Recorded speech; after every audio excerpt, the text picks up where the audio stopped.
ruin has come to our family. I'm Reginald Gickington, and you can call me Reggie, and today I'll be continuing my painting journey through the miniatures of the Darkest Dungeon board game by Mythic Games. Today we'll be painting two strangers in a strange land: Alhazred, the mysterious and magically gifted occultist who wields a sacrificial dagger and a skull imbued with unknowable cosmic energy, and Boudica, the bloodthirsty Hellion, armed with her glaive. Both will provide the opportunity to practice our cloth and fabric materials, and we'll be starting with the Occultist. To begin with, I've primed both miniatures in black. The first step for Occultist will be painting leather brown all over his robes and skin. The only parts we're not hitting are the undershirt, pants, skull, turban, and satchel.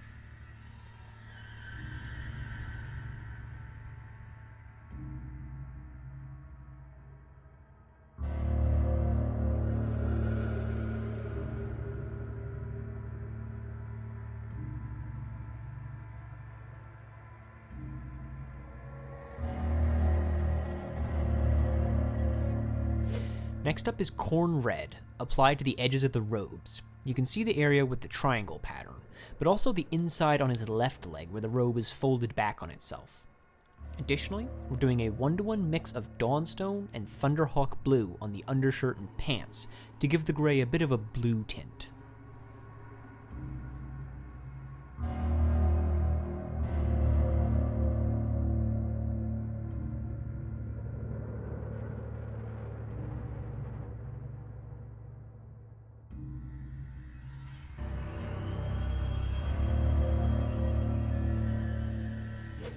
Now we're going to do the satchel, and for that we'll use Steel Legion Drab, followed by a coat of Cygor Brown. This goes as well for the belt around his waist and the sheath for his dagger.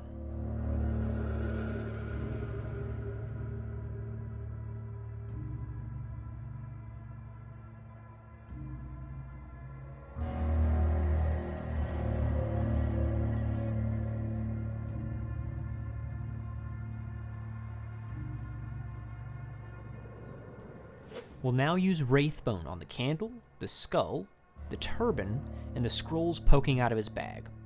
Unfortunately, like many lighter whites and beiges, it can be quite chalky, so be sure to water it down more than you normally would, and give it 2 thin coats.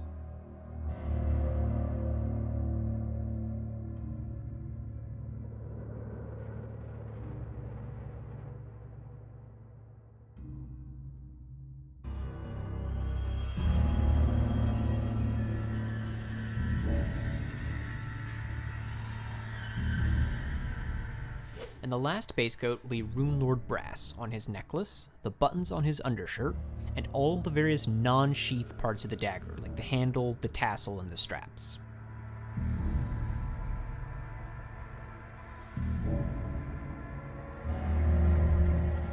Now come the washes, Black Wash and Flesh Wash. As is usually the case, we're applying an all-over Black Wash, except for the skin, which gets Flesh Wash.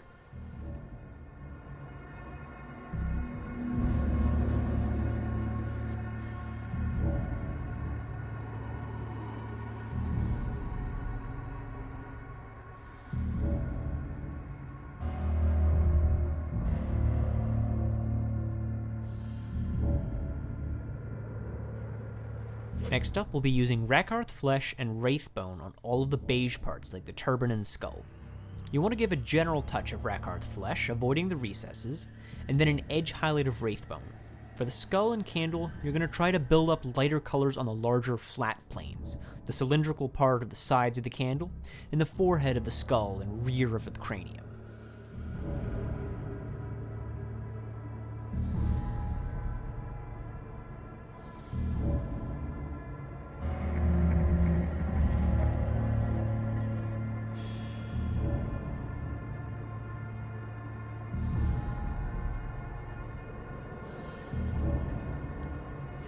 Next, we're going to apply Steel Legion Drab to the large, flat panels of the rucksack, belt, and dagger.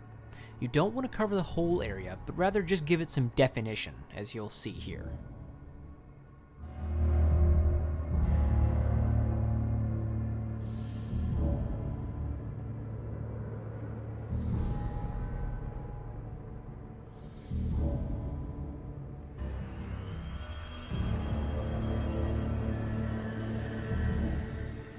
For the robes, we're going to apply several layers of Steel Legion drab as a glaze. To make a glaze, you essentially just need to over-thin your paint with more water than you'd normally apply. You're then going to run your paintbrush with the glaze over the area, and it'll create a very subtle, thin gradient effect. We want to do this several times so that we get a full spectrum from dark to light built up on the large flat surfaces. This is probably the hardest part, but it is the most critical to really sell the fabric material of the robe and the way that the light interacts with its various shapes. Avoid painting in the recesses, such as the folds around the back of the neck or the armpits, for example.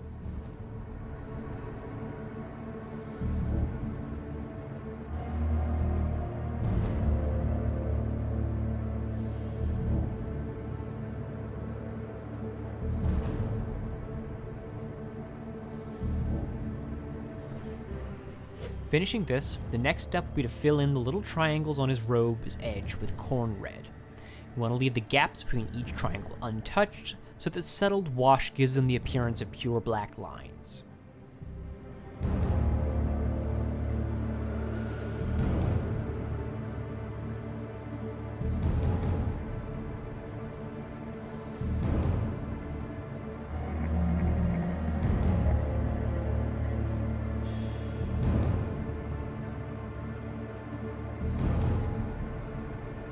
Next up, we use a mix of tan and leather brown to highlight the skin features, first doing a pass of leather brown on places like the entire forehead, the fingers, etc., then a 1-to-1 mix of the two to highlight the nose and brow specifically.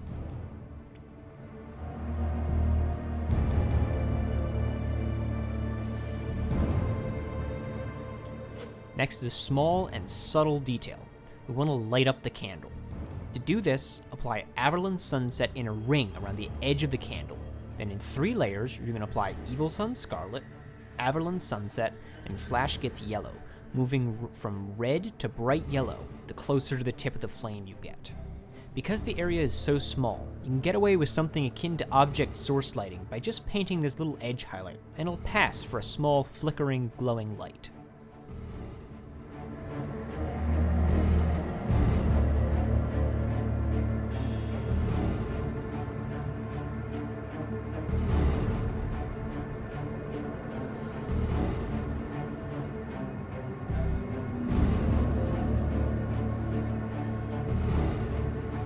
Then comes the stones underfoot and the shadows all around.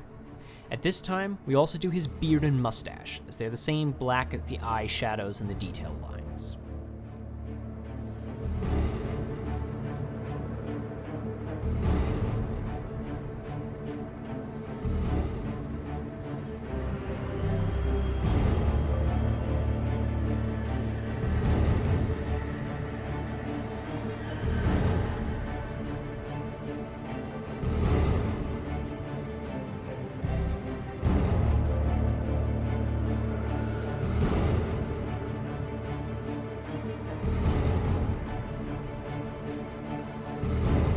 That rounds out Alhazred, and now we're moving on to Boudica the Hellion. Hellion is my personal favorite of the Darkest Dungeon heroes, so I'll be taking particular care to get her just right. Step 1 is going to be Cadian flesh tone on all the skin areas. When doing this, I actually didn't see until later, but the legs are also going to get this same skin tone, as she doesn't actually wear pants, but rather a series of leather strips wrapped around select sections of her legs.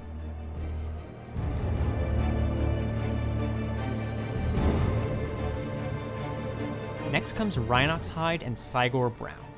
These dark browns will be applied to a few select areas. Rhinox Hide to all of the leather parts of her armor, and Cygor Brown to the wood parts of her glaive, at either end of her hands. When doing the Rhinox Hide, don't forget the strips around her legs and feet.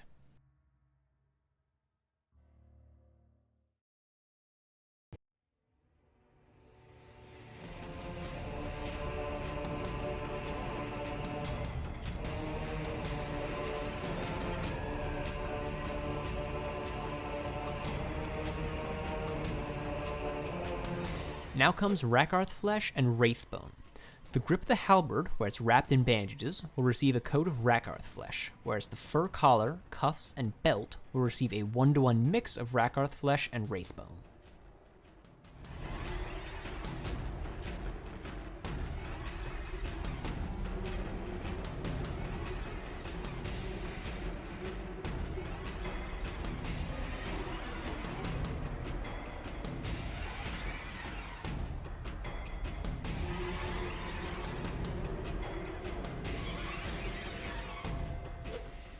We'll be doing the grays next, with Somber Gray and Lead Belcher.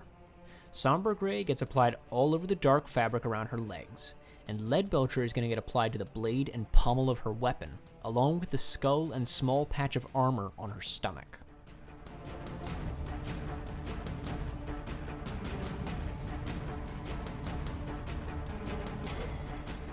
Next up is her hair, for which we'll be using Evil Sun's Scarlet. This is a very bright color, but it'll be necessary for later, and you'll see why soon.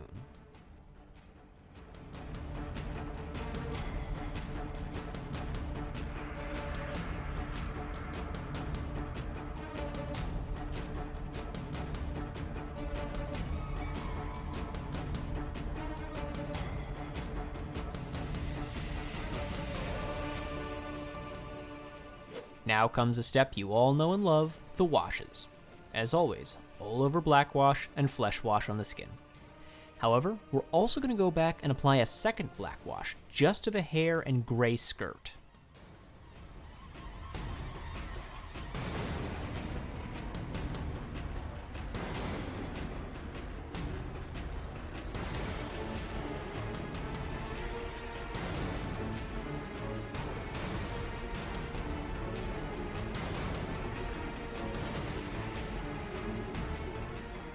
With the washes done, we'll highlight the leather armor using Rhinox Hide and a 1-to-1 mix of Rhinox Hide and Steel Legion Drab as an edge highlight. The areas you want to focus on are the upper halves of the breasts and the pinch of the fabric as it approaches her belt buckle, because these areas are going to be the brightest of them all.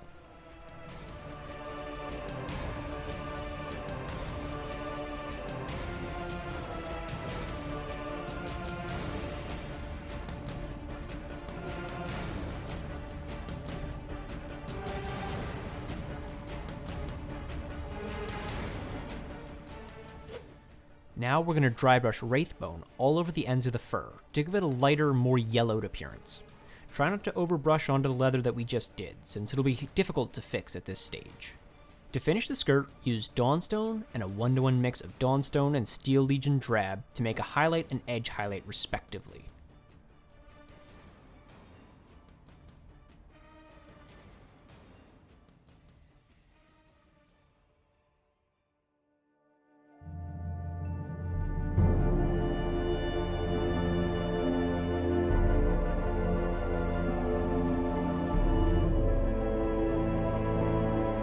For their glaive, very quickly use Lead Belcher to run it along the top half of the sharp surface, starting about halfway along the length of the blade and running up to its tip. This will give the appearance of the light reflecting off of it as it gets closer to the imaginary source. You could also apply Stormhost Silver before the black wash to achieve a similar effect. Next we'll do her hair, for which we use Mephiston Red and Evil Sun Scarlet. We're going to pick out some, not all, of her hair strands with Mephiston Red to highlight them. Then we're going to do just a few, about 2 to 3 on the top of her head and about 4 to 5 on her ponytail, using Evil Sun Scarlet. These, like the Lead Belcher earlier, are meant to reflect the brightest spots where the light source is striking. Try and use the original art for inspiration as to where these highlights should be placed.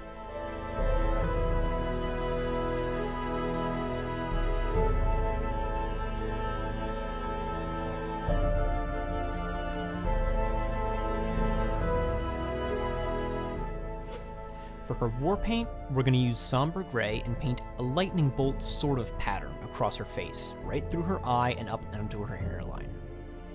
Then, after this is dry, we're going to go back with a smaller brush and color in the center of this bolt with Thunderhawk Blue, a slightly different shade that will give the paint a feeling of depth.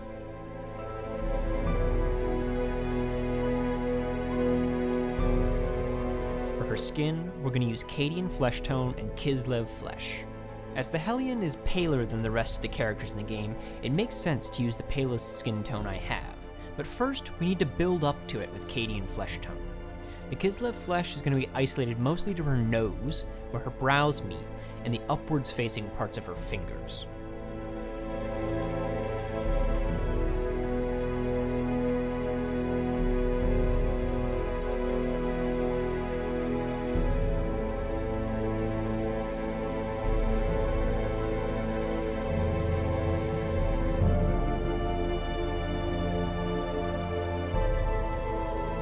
now we're going to do the final steps, the standard stone base and the black shadows.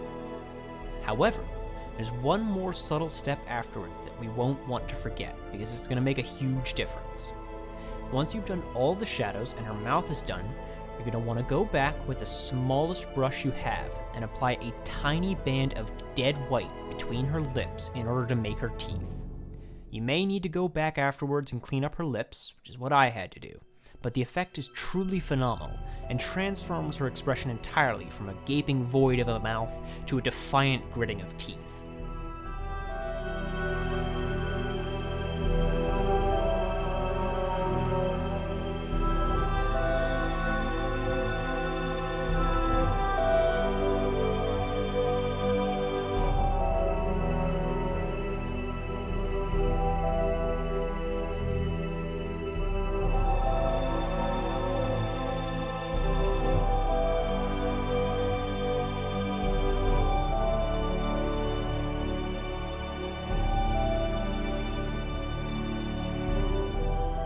Just like that, we have our duo of Outlanders, a canny and scholarly Occultist, and a ferocious and barbaric Hellion. As always, take it slow and take it easy with your painting, and don't be scared of making mistakes, because they can always be fixed. Have fun painting your Darkest Dungeon miniatures, and feel free to tag me on Instagram, @ReggieGick, to show me how yours turn out. Links to my affiliated socials can be found in the description. Feel free to subscribe or like the video if you enjoyed it, and I'll see you soon with another painting tutorial.